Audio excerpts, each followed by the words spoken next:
Chapter 2. Christian Dinner. Young John Krise found himself sitting at the table, staring intently at the stone walls of the monastery's dining hall.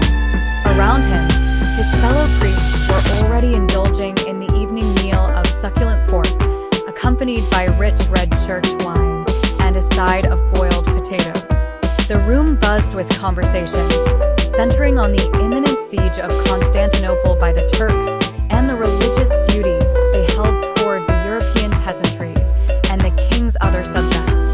The pork had been expertly cooked, its savory aroma filling the room. Among the priests, there was a belief that consuming pork brought spiritual ascension, a divine reward awaiting them in heaven after their earthly demise. The wine, deep and red, symbolized the blood of Jesus Christ, serving as a reminder of the sacrifice and fostering a sense of brotherhood among the priests and the priest paladins present. The humble potatoes took the place of bread, a pragmatic choice given the laborious process of harvesting, grinding, baking, and cooking wheat into bread.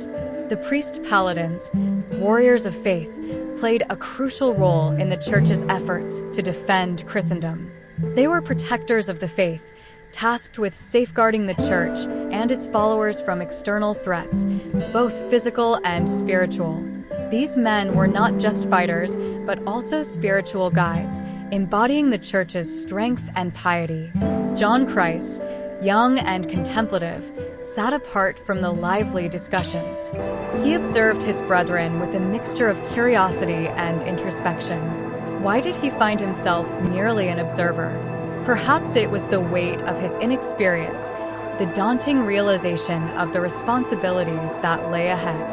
Or maybe it was a deeper, unspoken sense of uncertainty about his place in the grand tapestry of their faith and mission. His mind wandered as he watched the animated faces of the priests and paladins, their camaraderie evident in their shared laughter and earnest debates. The looming threat of the Turkish siege was a topic of great concern, yet there was an unspoken resolve among them. They believed in their cause, in the righteousness of their mission, and in the protection offered by their faith. John's thoughts drifted to the spiritual symbolism of their meal. The pork, the wine, and the potatoes each held deeper meanings, reflections of their faith and traditions. He pondered his own spiritual journey, the path that had led him here, and the road that stretched out before him.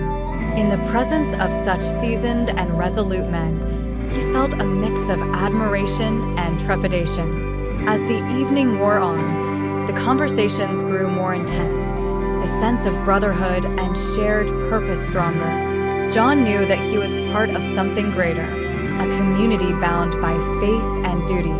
And while he might be young and uncertain, he felt a growing resolve within him, a desire to find his own place and voice within this sacred fellowship. Propriety of indiriminsahi.com. Prepared by indiriminsahi.com Studios.